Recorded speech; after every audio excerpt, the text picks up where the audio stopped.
എൻ്റെ പേര് ബീന. ഞാൻ തലശ്ശേരി അതിരൂപതയിലെ ദേവമാതാ ചർച്ച് പൈസക്കരി നിന്ന് വരുന്നു. ജോലിയും ജീവിതവുമായിട്ട് ഞങ്ങൾ അബുദാബിയിലാണ് താമസിക്കുന്നത്. ഞാൻ ആദ്യമായി ഉടമ്പടി എടുത്തത് 2023 ഒക്ടോബർ 31 ഞങ്ങൾ ഉടമ്പടി എടുക്കാനുണ്ടായ സാഹചര്യം, ഞങ്ങളിവിടെ അന്നത്തെ വെക്കേഷൻ വരുന്ന സമയത്ത് ഞങ്ങൾ ഒരു ധ്യാന കേന്ദ്രത്തിൽ പോയി ഒരാഴ്ച ധ്യാനം കൂടണമെന്ന് തീരുമാനിച്ച് ഞങ്ങൾ അങ്ങനെ ഡിസ്കസ് ചെയ്തുകൊണ്ടിരുന്ന സമയത്ത് പെട്ടെന്ന് എൻ്റെ ഹൃദയത്തിൽ ഇങ്ങനെ കൃപാസനം എന്ന് എഴുതി വന്നു. എന്നാൽ ഒരിക്കലും ഞങ്ങൾ കൃപാസനത്തിനെ പറ്റിയോ കൃപാസനത്തിൽ പോകുന്നതിനെ പറ്റിയോ ഇതിനെക്കുറിച്ചൊന്നും ഞങ്ങൾക്കറിയില്ലായിരുന്നു. പെട്ടെന്ന് അങ്ങനെ എഴുതി വന്നപ്പോൾ എനിക്ക് തന്നെ ഒരു അത്ഭുതമായി. ആ എഴുത്ത് നമ്മുടെ ഉടമ്പടി പത്രത്തിൻ്റെ കൃപാസനം എന്നെഴുതിയിരിക്കുന്ന അതേ റൈറ്റിങ് പച്ചയും അതുപോലെ നീലയും കലർന്ന ഒരു മഷിയിലാണ് എഴുതിയിരുന്നത്. അപ്പോൾ തന്നെ ഞാൻ പിന്നെ ഒന്നും ഹസ്ബൻഡിനോട് സംസാരിച്ചില്ല. അപ്പോൾ തന്നെ അത് ഞങ്ങൾ ആ ഡിസ്കഷൻ നിർത്തിവെച്ചു. ഞാൻ പിന്നെ ഒന്നും സംസാരിച്ചില്ല. പിറ്റേ ദിവസം മുതൽ ഞാൻ കൃപാസനം എന്താണെന്ന് അറിയാൻ വേണ്ടി യൂട്യൂബിൽ കയറി തപ്പി നോക്കാൻ തുടങ്ങി. യൂട്യൂബിൽ സെർച്ച് ചെയ്തപ്പോൾ എനിക്ക് പെട്ടെന്ന് ജോസഫച്ചൻ്റെ ധ്യാനമാണ് കണ്ടത്. ഞാൻ അത് ശ്രദ്ധിച്ചപ്പോൾ എനിക്ക് ജോസഫച്ചൻ്റെ ധ്യാനം ഒട്ടും ഒരു ഇൻട്രസ്റ്റായി തോന്നിയില്ല. എനിക്ക് പെട്ടെന്ന് എന്തോ ഒരു കോറിലേഷൻ ഇല്ലാതെ അച്ഛൻ സംസാരിക്കുന്ന പോലെ തോന്നി. ഞാനത് നിർത്തിവെച്ച് ഇവിടുത്തെ സാക്ഷ്യം കേൾക്കാൻ തുടങ്ങി. സാക്ഷ്യം കേട്ടപ്പോൾ അതും എനിക്ക് എന്തോ ഒരു പെയ്ഡ് സാക്ഷ്യം പറയുന്നത് പോലെ തോന്നി. അപ്പോൾ ഞാൻ ഓർത്ത് ഇതെന്താണ്, ഇവിടെയാണോ പോകണ്ടേ? പിന്നീട് ഞാൻ ചിന്തിച്ചു, എന്തായാലും മാതാവാണ്, മാതാവ് സാക്ഷ്യപ്പെടുത്തിയ ഇവിടെ അത്ഭുതം നടന്നിരിക്കുന്ന ഒരു പള്ളിയാണ്, അവിടെ പോകണമെന്ന് ഞാൻ ആഗ്രഹിച്ചു. ഞാൻ ഹസ്ബൻഡിനോട് 2-3 ദിവസം കഴിഞ്ഞപ്പം പറഞ്ഞു നമുക്ക് കൃപാസനത്തിൽ പോകാം. അപ്പോൾ ഹസ്ബൻഡ് പറഞ്ഞാൽ കുഴപ്പമില്ല, നമുക്ക് പോകാമെന്ന് പറഞ്ഞു. അന്നത്തെ വെക്കേഷൻ ഞങ്ങൾ വന്ന് തിരിച്ചു പോകുന്നതിന് ഒരാഴ്ച മുമ്പ് ഞങ്ങളിവിടെ വന്നു. ഇവിടെ വന്ന് ഉടമ്പടിയെ പറ്റിയൊന്നും ഞങ്ങൾക്കറിയില്ല. പക്ഷേ ഞങ്ങൾ താമസിച്ച ഹോം സ്റ്റേയിൽ ഒരു ഹിന്ദു സഹോദരൻ്റെ വീട്ടിലായിരുന്നു. അവർ ഞങ്ങളോട് ഉടമ്പടിയെ പറ്റി എല്ലാം വിവരിച്ചു തന്നു. അപ്പം ഞങ്ങൾക്ക് ഉടമ്പടി എടുത്താൽ കൊള്ളാമെന്നായി. അന്ന് ഞങ്ങളിവിടെ വന്നു ഉടമ്പടി എടുത്തു. തിരിച്ചു പോയപ്പോൾ മുതൽ എൻ്റെ ശരീരത്തിൽ ഭയങ്കര ഒരു എനർജി തോന്നി തുടങ്ങി. ഭയങ്കര ഒരു ഉന്മേഷം, ഒരു ധൈര്യം ഒക്കെ എനിക്ക് തോന്നി തുടങ്ങി. അപ്പോൾ തന്നെ ഞങ്ങൾ തിരിച്ച് 4 ദിവസത്തിന് ശേഷം അബുദാബിക്ക് പോയി. അവിടെ ചെന്ന് എനിക്ക് തോന്നുന്നു പിറ്റേ ദിവസം മുതൽ ഞാൻ ജോസഫച്ചൻ്റെ ധ്യാനം കൂടാൻ തുടങ്ങി. എനിക്കതൊരു ഭയങ്കര ആവേശമായിരുന്നു. രാത്രിയിലൊക്കെ എണീറ്റ് 3 മണിയും 4 മണിക്കൊക്കെ ഞാനിരുന്ന് ജോസഫച്ചൻ്റെ ധ്യാനം കൂടും. എല്ലാ പഴയ ധ്യാനങ്ങളും കൂടും. അതുപോലെ വിജയകുമാർ സാറിൻ്റെ ധ്യാനങ്ങൾ എപ്പം എതിലേ പോയാലും ഞാനിങ്ങനെ കേൾക്കുക. എനിക്കത് ഭയങ്കര ആവേശവും എന്തോ ഒരു ഭയങ്കര ഉന്മേഷവും തോന്നി തുടങ്ങി. അങ്ങനെ ഇരുന്നപ്പോഴാണ് ഇവിടുന്ന് പോയി ഒരാഴ്ചയ്ക്കുള്ളിൽ തന്നെ എനിക്കൊരു നടുവേദന ഉണ്ടായിരുന്നു. അത് ഞാൻ നിയോഗത്തിൽ വെച്ച കാര്യമല്ല.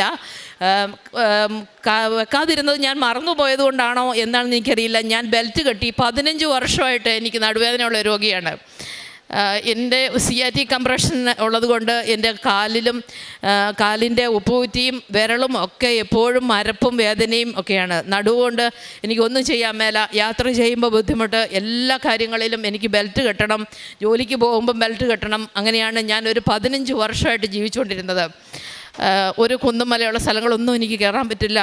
ഒരുപാട് ട്രീറ്റ്മെൻറ്റ് ചെയ്തു. അതിന് മുമ്പിലത്തെ വർഷം വെക്കേഷൻ വന്നപ്പോൾ 15 ദിവസം ഞാനൊരു ആയുർവേദ ഹോസ്പിറ്റലിൽ കിടന്ന് ബോഡി മുഴുവൻ ഫുൾ മസാജ് ചെയ്ത് ട്രീറ്റ്മെൻറ്റ് ചെയ്തു. എന്നിട്ടൊന്നും ഒരു കുറവുമില്ല. കൂടുക മാത്രമാണ് ചെയ്തുകൊണ്ടിരിക്കുന്നത്. പക്ഷേ ഞാനിവിടെ വന്ന് ഉടമ്പടി വെച്ചപ്പോൾ ആ കാര്യം ഞാൻ മറന്നുപോയി. ഞാൻ വെച്ചില്ല. ഇവിടെ വന്നപ്പോൾ ഞാൻ ബെൽറ്റും കെട്ടിയാണ് വന്നത്. പക്ഷെ തിരിച്ചു പോയപ്പോൾ ഞാൻ ഹോം സ്റ്റേയിൽ ചെന്ന് ബെൽറ്റ് ഊരി വെച്ചു. ഞാൻ ആ കാര്യം മറന്നേ. ഇപ്പോഴും എനിക്കത് ഓർമ്മയിൽ വരുന്നില്ല. ഞാനത് ബാഗിൽ ഊരി വെച്ചു. അബുദാബിയിൽ വരെ ആ ബെൽറ്റ് എത്തിയിട്ടുണ്ട്. പക്ഷേ ഞാൻ അതിൻ്റെ ഇടയ്ക്കൊന്നും കെട്ടിയില്ല. ഞാൻ ആ കാര്യവും മറന്നുപോയി. അങ്ങനെ അവിടെ ചെന്ന് 4 ദിവസത്തിന് ശേഷമാണ് ഞാൻ തിരിച്ചറിയുന്നത് എൻ്റെ നടുവേദന പോയി എന്ന്. അതും എനിക്ക് മനസ്സിലായി. ഒരു ദിവസം സന്ധ്യാപ്രാർത്ഥന കഴിഞ്ഞ് ഞാൻ കിടന്നപ്പോൾ പെട്ടെന്ന് എൻ്റെ ശരീരത്തിലൊരു ഷോക്ക് അടിക്കുന്ന പോലെ തോന്നി. അപ്പോൾ ഞാനോർത്ത് എനിക്കെന്തോ ഒരു അസ്വസ്ഥത വരുന്നുണ്ടെന്ന്. പിറ്റേ ദിവസം രാവിലെ എണീറ്റ് നോക്കുമ്പോൾ എനിക്ക് നടുവേദന ഇല്ലയെന്ന് ഞാൻ തിരിച്ചറിയുകയാണ്. അപ്പോഴാണ് ഞാൻ ആ കാര്യം ഓർക്കുന്നത്. അതോടുകൂടി എനിക്കൊരു ചെവി വേദന ഉണ്ടായിരുന്നു. എൻ്റെ ചെവി ഭയങ്കര സെൻസിറ്റീവായിരുന്നു. ഞാൻ ഒരുപാട് കാലമായി ഞാൻ ഈ ഇയർഫോൺ ചെവിയിൽ ഉപയോഗിക്കും. ഞാൻ ബൈബിൾ വചനങ്ങളും ഡാനിയേൽ അച്ഛൻ്റെയും ഡൊമിനിക് അച്ഛൻ്റെയും ഒക്കെ സാക്ഷ്യം ഇതൊക്കെ പ്രയറുകളൊക്കെ കൂടുമായിരുന്നു. അങ്ങനെ എൻ്റെ ചെവിക്ക് ഭയങ്കര സെൻസിറ്റീവായി. പിന്നെ ENT ഡോക്ടർ എന്നോട് പറഞ്ഞു, ഒരു കാരണവശാലും ഒരു വൈബ്രേഷനുള്ള സൗണ്ടുകളും ചെവി വെക്കാൻ പാടില്ല, ചെവി ഭയങ്കര സെൻസിറ്റീവാണ്. അങ്ങനെ ഞാൻ ഫോണൊക്കെ ഫ്രണ്ടിൽ വെച്ച് മാത്രം ഉപയോഗിക്കുള്ളായിരുന്നു. അങ്ങനെ ആ ഒരു കാര്യവും എനിക്ക് അന്ന് തന്നെ സുഖപ്പെട്ടു. ഇപ്പോൾ എത്ര മണിക്കൂർ ഇയർഫോൺ എൻ്റെ ചെവിയിൽ വെച്ചാലും എനിക്ക് യാതൊരു കുഴപ്പമില്ല. അതുപോലെ എൻ്റെ വലത് കൈക്ക് ഒരു വേദന ഉണ്ടായിരുന്നു പൊക്കുമ്പോൾ, അതും അന്ന് തന്നെ ആ 3 കാര്യങ്ങളും ഒരു ദിവസം തന്നെ സുഖപ്പെട്ടു. ഇന്ന് ഞാൻ ഒരു 10 മാസമായി എനിക്കിത് 3 അസ്വസ്ഥതയും ഇതുവരെ എനിക്ക് ഉണ്ടായിട്ടില്ല. അതുപോലെ എൻ്റെ ഉടമ്പടിയിൽ വെച്ച ഒരു കാര്യമാണ്, ഞങ്ങളുടെ സൈറ്റിലൂടെ ഞങ്ങളുടെ വീടിൻ്റെ വസ്തുവിൽ കൂടെ ഒരു റോഡുണ്ടായിരുന്നു. ഞങ്ങൾ തന്നെ വെട്ടിക്കൊടുത്ത റോഡാണ് അത്. ഞങ്ങൾ വീട് പണി സംബന്ധമായി ഞങ്ങളതൊന്ന് മാറ്റി പണിതു. പക്ഷേ അവർക്കത് അതിലേ പോകുന്ന ആൾക്കാർക്ക് അത് ഇഷ്ടപ്പെട്ടില്ല. അതിലൊരു വീട്ടുകാർ കേസ് കൊടുത്തു. സിവിൽ കേസായിട്ട് കുറേ വർഷങ്ങളായി നടക്കുകയായിരുന്നു. ഞങ്ങൾ അവിടെ ആയിരുന്നത് കൊണ്ട് ഞങ്ങൾക്ക് ഇവിടെ വരുവാനോ അതൊന്നും നടത്താനോ ഒന്നും സാധിച്ചിരുന്നില്ല. അങ്ങനെ ഞങ്ങളത് ഉടമ്പടിയിൽ വെച്ചു. ഞങ്ങൾ അവിടെ ചെന്ന് ഒരു മാസത്തിന് ശേഷം ഞങ്ങളുടെ വക്കീൽ വിളിച്ചു പറയുകയാണ്, നിങ്ങളുടെ കേസെല്ലാം തീർന്നു, നിങ്ങൾ അതിനകത്ത് ജയിച്ചിട്ടുണ്ട്, ഞങ്ങളത് അയച്ചു തരാമെന്ന്. ഞങ്ങൾ ശരിക്കും അറിഞ്ഞു പോലുമില്ല. മാതാവ് അവിടെ ഒരു ഭയങ്കര അത്ഭുതം പ്രവർത്തിക്കുകയായിരുന്നു. അതുപോലെ തന്നെ വേറൊരു ഞാൻ നിയോഗത്തിൽ വെച്ചിരുന്ന ഒരു കാര്യമായിരുന്നു. ഞങ്ങൾക്ക് ബാംഗ്ലൂർ ഒരു സൈറ്റ് ഉണ്ടായിരുന്നു. അത് വിൽക്കാനായിട്ട് കുറേ വർഷങ്ങളായിട്ട് ഞങ്ങൾ ശ്രമിച്ചിട്ട് പറ്റുന്നുണ്ടായിരുന്നില്ല. അതിന് അവിടെ ഒരുപാട് പ്രശ്നങ്ങളുണ്ടായിരുന്നു. ലീഗലി കുറേ ഇഷ്യൂസ് ഉണ്ടായിരുന്നു.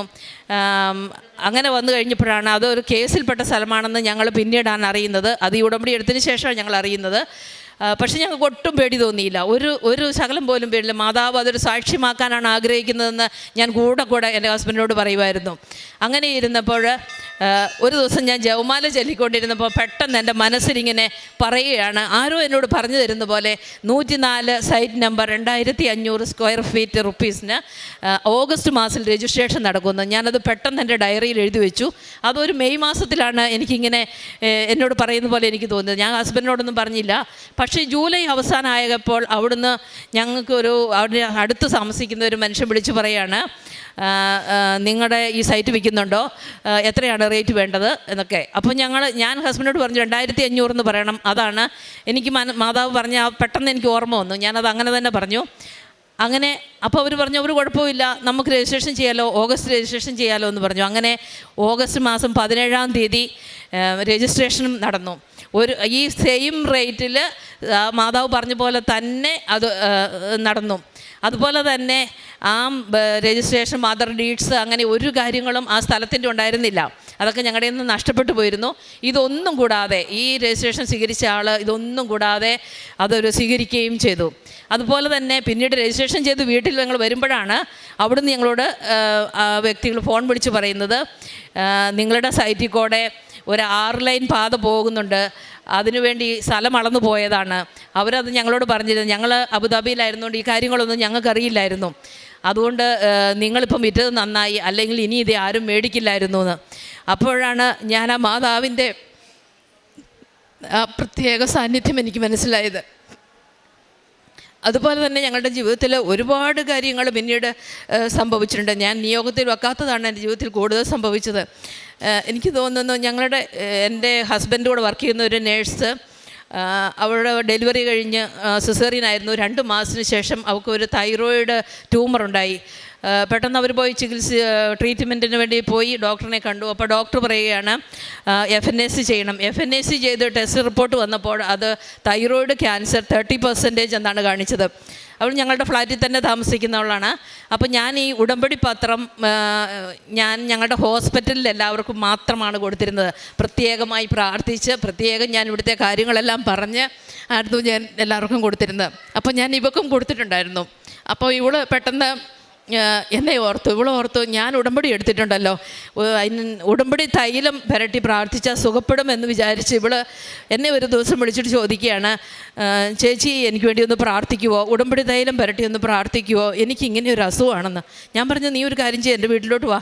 അപ്പോൾ അവൾ ഓടി വന്നു. ഞാൻ ജസ്റ്റ് ഉടമ്പടി കാശുരൂപം ഈ ട്യൂമറിൽ വെച്ചു, തൈലവും പുരട്ടി വിശ്വാസപ്രമാണവും ചൊല്ലി, ഒരു സ്വർഗസ്ഥനായും ഒരു നന്മ നിറഞ്ഞവളും ചൊല്ലി ഞാൻ പ്രാർത്ഥിച്ചു.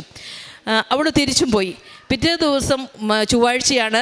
എല്ലാ ചൊവ്വാഴ്ചയും ഞാൻ ഇതുവരെ ഒരു ദിവസം മാത്രമാണ് എൻ്റെ ഓർമ്മയും ഞാൻ മുടങ്ങിയത്. അല്ലെങ്കിൽ അന്ന് തന്നെ എനിക്ക് ഉടമ്പടി ധ്യാനം കൂടണം, അല്ലെങ്കിൽ എനിക്ക് ഉറക്കം വരില്ല. കൂടുതലും ഞാൻ ആ ലൈവായിട്ട് തന്നെ എങ്ങനെയെങ്കിലും ഞാനത് കാണും. അന്ന് ഞാൻ ഉടമ്പടി ധ്യാനം കഴിഞ്ഞു. എനിക്ക് ഉച്ച കഴിഞ്ഞായിരുന്നു ഡ്യൂട്ടി. ഞാൻ പെട്ടെന്ന് ധ്യാനം കഴിഞ്ഞ പാടെ എൻ്റെ മനസ്സിൽ തോന്നുകയാണ്, അവളുടെ വീട്ടിൽ പോയി അവൾക്ക് ഒന്ന് വേണ്ടി ഒന്ന് പ്രാർത്ഥിക്കണം. ഞാൻ പെട്ടെന്ന് ചെല്ലുമ്പോൾ അവൾ ഡ്യൂട്ടി കഴിഞ്ഞ് ലിഫ്റ്റിൽ കയറി വരുന്നു.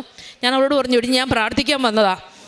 അപ്പോൾ അവൾ പറഞ്ഞു, കുഴപ്പമില്ല, പ്രാർത്ഥിച്ചോ എന്ന് പറഞ്ഞ് ഞാൻ ഇതേപോലെ തന്നെ പ്രാർത്ഥിച്ചു. ആ ട്യൂമറിന് ഒരു നാരങ്ങയുടെ വലിപ്പമുണ്ട്. ഞാൻ ആ ട്യൂമറിലാണ് ഈ മാതാവിൻ്റെ ഉടമ്പടിക്കാശുരം വെക്കുന്നത്. എന്നിട്ട് ഞാൻ വിശ്വാസ പ്രമാണം ചൊല്ലി പ്രാർത്ഥിച്ചു. പിറ്റേ ദിവസം അന്ന് പോന്നു. പിറ്റേ ദിവസം ഞാൻ പോയില്ല. അതിന് 3-ാമത്തെ ദിവസം വീണ്ടും ഞാൻ ചെന്നു. എനിക്ക് തോന്നുകയാണ് ആ മകളോട് പോയി പ്രാർത്ഥിക്കുക. അവിടെ പോയി ചെന്ന് പ്രാർത്ഥിച്ചപ്പോൾ പെട്ടെന്ന് ട്യൂമർ കാണാനില്ല. ഞാൻ പെട്ടെന്ന് അത്ഭുതപ്പെട്ടു പോയി. ഞാനിവളോട് ചോദിച്ചോടി ട്യൂമർ ഇല്ലല്ലോ. അപ്പോൾ അവൾ പറഞ്ഞു, ചേച്ചി ഇന്ന് 3-ാമത്തെ ആളാണ് ഈ ട്യൂമർ ഇല്ല എന്ന് പറയുന്നതെന്ന്. അപ്പോൾ ഞാൻ അവളോട് പറഞ്ഞു, മാതാവ് ഇടപെട്ടിട്ടുണ്ട്, നീ ഡോക്ടറിനെ പോയി കാണണം. ഒരു ഓൺകോളജി ഡോക്ടറിനെ അവൾ കാണുന്നത്. അപ്പോൾ ഇവർ പോയി ഡോക്ടറിനെ കണ്ടു. അപ്പോൾ ഡോക്ടർ പറഞ്ഞു, ഒരു കാര്യം ചെയ്യും, നിങ്ങൾക്ക് അങ്ങനെയൊന്നും പറയാൻ പറ്റത്തില്ല, ഇതിന് ഓൾറെഡി ടെസ്റ്റ് റിപ്പോർട്ട് വന്നതാണ്, ഇനി ഒരു സംശയമില്ല, ഇമ്മീഡിയറ്റ്ലി സർജറി പറഞ്ഞതാണ്, നിങ്ങൾ ചെയ്തേ പറ്റൂ എന്നൊക്കെ പറഞ്ഞ് അവരെ വഴക്ക് പറഞ്ഞു. പിന്നെ അവർ അഡ്മിറ്റായി സർജറി ചെയ്ത്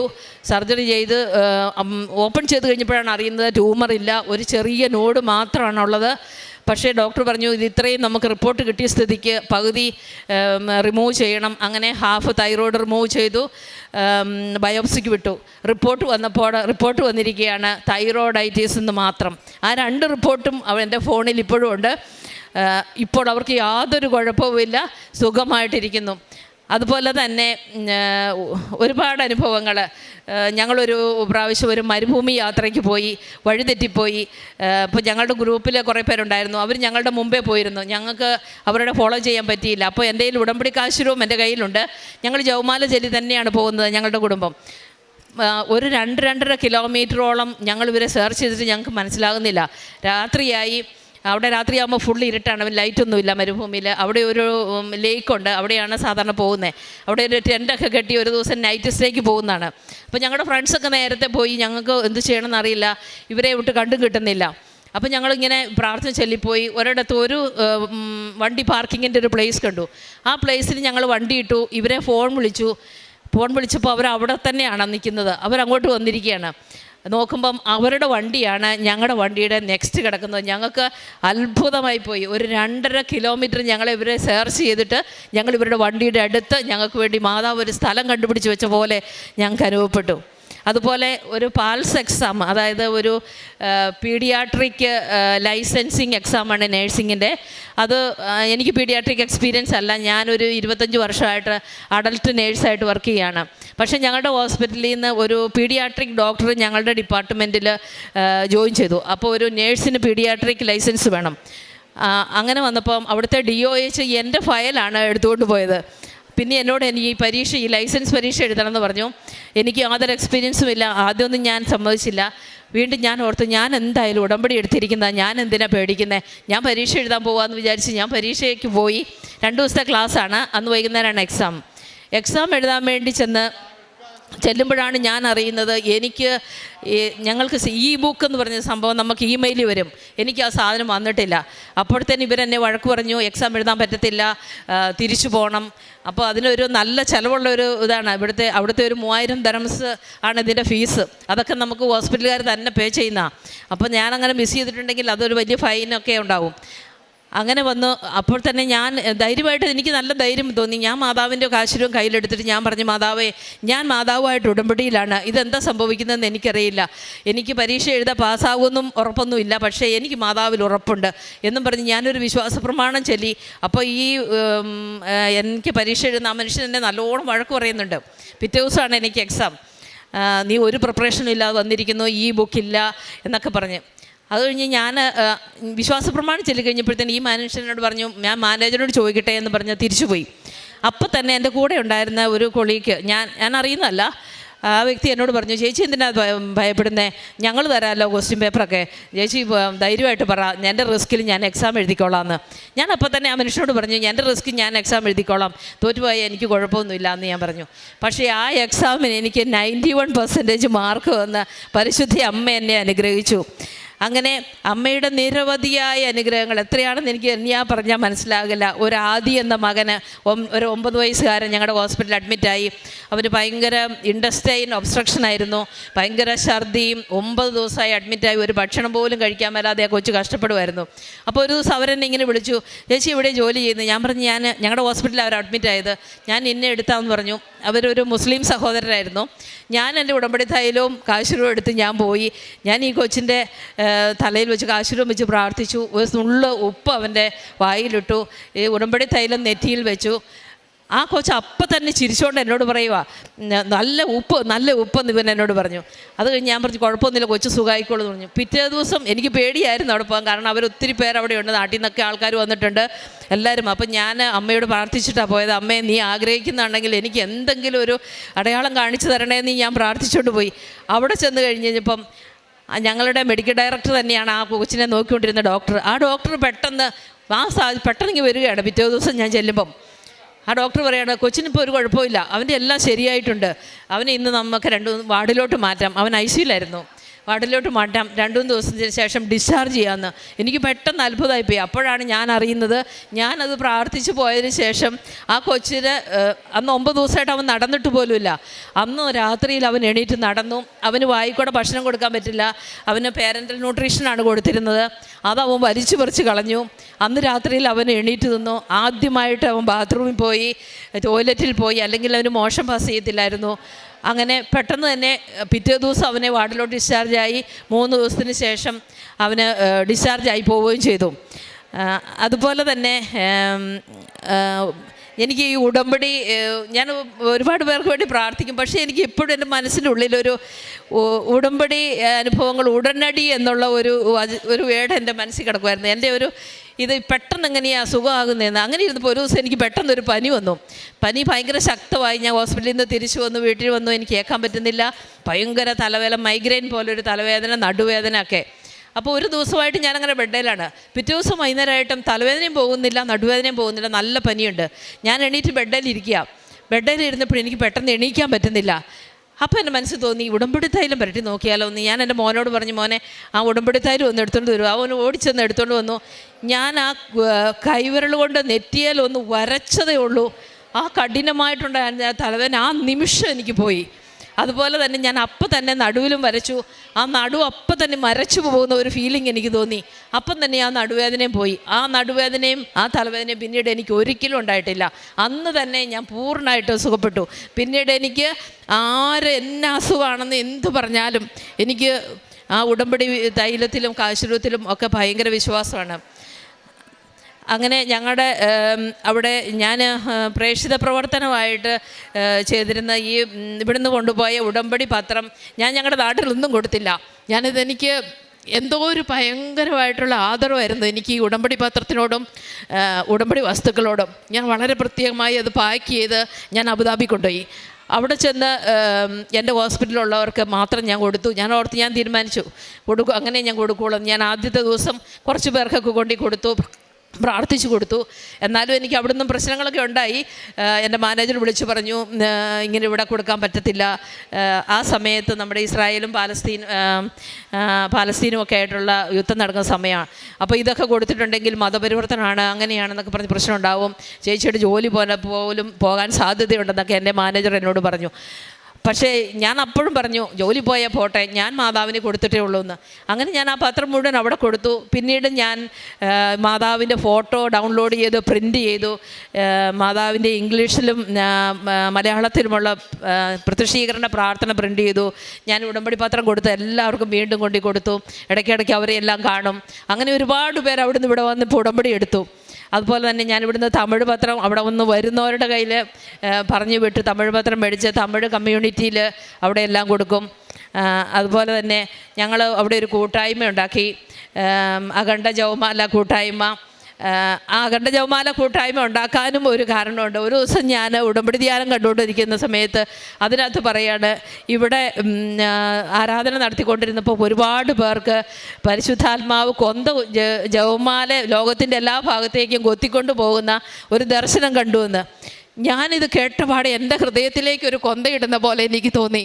അപ്പോൾ തന്നെ എനിക്ക് തോന്നി, എന്നോട് തന്നെ ആരോ പറയുന്ന പോലെ തോന്നി. പക്ഷെ ഞാൻ അന്നേരം പറഞ്ഞു, എനിക്ക് പറ്റില്ല, ഈ ജപമാല ഗ്രൂപ്പൊന്നും തുടങ്ങാൻ എനിക്ക് പറ്റില്ല. ഇവിടെ ആരെങ്കിലുമൊക്കെ ക്വസ്റ്റ്യൻ ചെയ്താൽ ഞാൻ എന്ത് പറയും? ഞാൻ അന്നേരം അവോയ്ഡ് ചെയ്തു.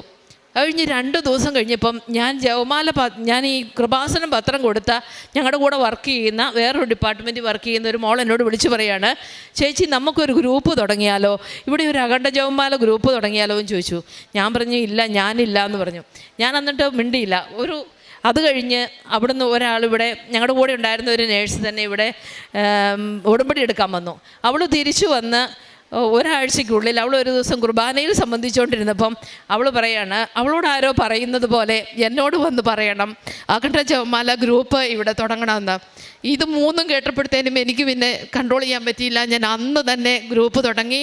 ഇന്ന് ഞങ്ങളുടെ ഗ്രൂപ്പിൽ 10-15 ഓളം ആൾക്കാരുണ്ട്. വളരെ സജീവമായിട്ട് പോകുന്നു. ആക്ച്വലി ഞങ്ങൾ അബുദാബിയിൽ നിന്ന് 5-ാം തീയതി വന്നതാണ്. അന്ന് ഞങ്ങൾ ഇവിടെ ഇങ്ങോട്ടാണ് ഡയറക്റ്റ് കൊച്ചിയിൽ വന്നിറങ്ങി. ഇവിടെ വന്ന് ഞങ്ങൾ ഉടമ്പടി റിന്യൂ ചെയ്ത് അഖണ്ഡ ജപമാല 1000 മണി ജപമാലയും വാങ്ങിച്ചാണ് ഞാൻ വീട്ടിലേക്ക് പോയത്. പക്ഷേ അന്ന് എനിക്ക് സാക്ഷ്യം പറയാൻ പറ്റിയില്ല. അതുകൊണ്ടാണ് പിന്നെ ഞങ്ങളിപ്പോൾ വരത്തെ വെള്ളിയാഴ്ച തിരിച്ചു പോവുകയാണ്. അതിന് മുമ്പ് തന്നെ ഇവിടെ വന്ന് സാക്ഷ്യം പറഞ്ഞിട്ട് എനിക്കിനി അങ്ങോട്ട് പോകാൻ പറ്റുള്ളൂ എന്നുള്ള ഒറ്റ ഉറച്ച തീരുമാനത്തിൽ ഇന്ന് രാവിലെ ഞങ്ങൾ ട്രെയിനിന് ഇവിടെ ഇപ്പം ഈ ഉച്ചയായപ്പോൾ എത്തിയതാണ്. അമ്മ മാതാവിന് 1000 കോടി നന്ദി പറഞ്ഞാലും എൻ്റെ ജീവിതം മതിയാകില്ല. അത്രമാത്രം അനുഗ്രഹങ്ങളാണ് ഓരോ ദിവസവും.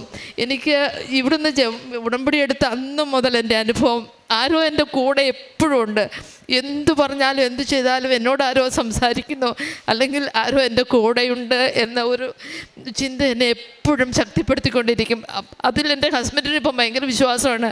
ഇപ്പം ഞാൻ എന്തെങ്കിലും പറഞ്ഞാൽ എൻ്റെ ഹസ്ബൻഡ് പറയും, നീ വെറുതെ വായ ഓപ്പൺ ചെയ്യരുതെന്ന് എന്നോട് പറയും. പക്ഷേ എനിക്കത് അനുഭവമായി മാറിയിരിക്കുകയാണ്. ഞാൻ എല്ലാവരോടും പറയും, ഈ ഒരിടം പരിശുദ്ധ അമ്മ നമുക്ക് വേണ്ടി പ്രത്യേകമായിട്ട് തന്നാണ്. ഞാൻ ഈ പ്രാവശ്യം റിന്യൂ ചെയ്ത് എൻ്റെ ഉടമ്പടി പത്രമൊക്കെ കൊടുത്തിടത്ത് ഒരുപാട് പേര് എന്നോട് തർക്കിച്ചു. ഞാൻ ഓർക്കുകയാണ്, ഈ കേരളത്തിൽ എത്രമാത്രം സാഹചര്യങ്ങളാണ് നമുക്കുള്ളത്. ഞങ്ങൾക്ക് അവിടെ ഇങ്ങനെയൊന്നുമില്ല. ഞാനിവിടെ ഉടമ്പടി പത്രം കൊടുക്കുമ്പോൾ എല്ലാവരും എന്നോട് തർക്കിക്കുകയാണ്. അപ്പം ഞാൻ ഓർക്കുക, അവിടെയൊക്കെ ഞാൻ കൊണ്ടു കൊടുത്തപ്പോൾ എത്രയോ ആദരവോടെയാണ് ആൾക്കാർ, ഭയങ്കര ദാഹത്തോടെയാണ് വാങ്ങിച്ചത്. ഇവിടെ വന്നു കഴിഞ്ഞപ്പോൾ പലയിടത്തും ഞാൻ എൻ്റെ ഉടമ്പടി പത്രം കൊടുത്തപ്പോൾ ഇതൊക്കെ പല തട്ടിപ്പുകളാണ്, ഇവിടെ ഒന്നും എല്ലായിടത്തും മാതാവുണ്ട് എന്നൊക്കെ പറയുകയാണ്. പക്ഷേ ഞാനും ആദ്യം ഒരിക്കലും അങ്ങനെ വിചാരിച്ചതാണ്. ഞാൻ ഇന്ന് എല്ലാവരോടും പറയുകയാണ്, നമ്മുടെ എല്ലാം ഉള്ളങ്ങളെ മാതാവ് തുറക്കട്ടെ, ദൈവത്തെങ്കിലേക്ക് തുറക്കട്ടെ. ആ വലിയ നമ്മുടെ ആത്മാവിൻ്റെ വില എന്താണെന്ന് കാണിച്ചു തരാൻ ഈ ഒരിടം സഹായമാകട്ടെ എന്നാണ് എൻ്റെ പ്രാർത്ഥന. ഒരിക്കലും തീരാത്തൊരു ദാഹം എല്ലാവരുടെ ഉള്ളിലും തീർക്കട്ടെ. ദൈവത്തിന് വേണ്ടിയുള്ളൊരു ദാഹം, ആത്മാവിന് വേണ്ടിയുള്ള ദാഹം നമ്മുടെ ഹൃദയത്തിൽ അങ്ങനെ ജ്വലിക്കട്ടെ എന്നാണ് എൻ്റെ പ്രാർത്ഥന. ഈ ഒരിടത്ത് എൻ്റെ അമ്മയ്ക്ക് ഒരിക്കലും തീരാത്ത നന്ദിയുണ്ട്. അതുപോലെ തന്നെ എൻ്റെ ജീവിതത്തിൽ ചെറുതുമ്പലായിട്ട് ഒരുപാട് അനുഭവങ്ങളുണ്ട്. ഇതൊന്നും പറഞ്ഞാൽ ഇപ്പോൾ സമയക്കുറവുകൊണ്ട് ഞാൻ ചുരുക്കുകയാണ്. സാക്ഷ്യത്തിൻ്റെ തുടക്കം തൊട്ട് അവസാനം വരെ ഇതുപോലെ ഒരു പ്രത്യേക ദൈവാനുഭവത്തിലൂടെ കടന്നു പോകുന്ന ചില സാക്ഷ്യങ്ങളുണ്ട്. അതിലൊരു സാക്ഷ്യമാണിത്. അതിൽ തുടക്കത്തിൽ പറയുന്നുണ്ട്, ഈ ഒരു ആലയത്തിനെക്കുറിച്ച് കേൾക്കാതെ തന്നെയും മനസ്സിൽ പ്രാർത്ഥിച്ചുകൊണ്ടിരുന്നപ്പോൾ, എന്നാൽ ഒരു ധ്യാനവും പ്രാർത്ഥനയൊക്കെ ഉള്ളൊരു കുടുംബം തന്നെയാണ്. അപ്പോൾ ഒരു ധ്യാനത്തിനെക്കുറിച്ച് പ്രാർത്ഥിച്ച് ഒരുങ്ങുന്ന സമയത്ത് മനസ്സിൽ തോന്നിയ, അല്ലെങ്കിൽ മനസ്സിലേക്ക് ഇങ്ങനെ കോറിയിട്ടതുപോലെ വരച്ച് ചേർത്തൊരു പേര് കൃപാസനം എന്നൊരു പേരാണ്. നമ്മുടെ ഉടമ്പടി, നമ്മുടെ കൃപാസനം പത്രത്തിൽ എഴുതിയിരിക്കുന്നത് പോലെ അങ്ങനെ ഒരു വാക്ക് ലഭിക്കുന്നത്. പക്ഷേ തുടക്കത്തിൽ അത്ര കണ്ട് ഒരു ധ്യാനത്തിൻ്റെ അരൂപിലേക്കൊന്നും ആയിരുന്നില്ല എങ്കിലും പിന്നീട് നെക്സ്റ്റ് സ്റ്റെപ്പായിട്ട് സ്വാഭാവികമായിട്ട് ചെയ്യുന്നത് നമ്മുടെ ഈ ഒരു കാലഘട്ടത്തിൽ നമുക്കെപ്പോഴും അനുഗ്രഹമായിട്ട് മാറിയിട്ടുള്ള ഉടമ്പടിയെക്കുറിച്ച് ലഭിച്ചിട്ടുള്ള ഉടമ്പടി ആരാധനയും സാക്ഷ്യങ്ങളുമാണ്. അതും തുടക്കത്തിൽ സത്യസന്ധമായിട്ട് പറയുന്നുണ്ട്. തുടക്കത്തിൽ ഉടമ്പടി ആരാധന കൂടുന്നവരൊക്കെയും ആദ്യം ഇത് മനസ്സിലാക്കണം എന്നില്ല. കാരണം ഇതിപ്പോൾ ഒരുപാട് സാക്ഷ്യങ്ങളിൽ ആവർത്തിക്കപ്പെടുന്നുണ്ട് ആദ്യം. കാരണം ഇതൊരു ഉടമ്പടിയുടേതായ ഒരു ലാംഗ്വേജ് ഉണ്ട്, ഒരു മോഡ് ഓഫ് ഓപ്പറേഷൻ ഉണ്ട്. അത് ഉടമ്പടി എടുത്തവർക്കും ഉടമ്പടിയുടെ അകത്ത് ആത്മാർത്ഥമായിട്ട് നിൽക്കുന്നവർക്കും മാത്രം ഒരു പരിധിവരെ മനസ്സിലാകുന്ന ഒരു ഭാഷ ഇതിനകത്തുണ്ടെന്നുള്ള കാര്യത്തിൽ ഒരു സംശയമില്ല. അതാണ് തുടക്കത്തിൽ പല സാക്ഷ്യങ്ങളും ആവർത്തിക്കപ്പെടുന്ന ഒന്ന്. സാധാരണ ആരാധന വചന സന്ദേശം പോലെയല്ല ഉടമ്പടി ആരാധന.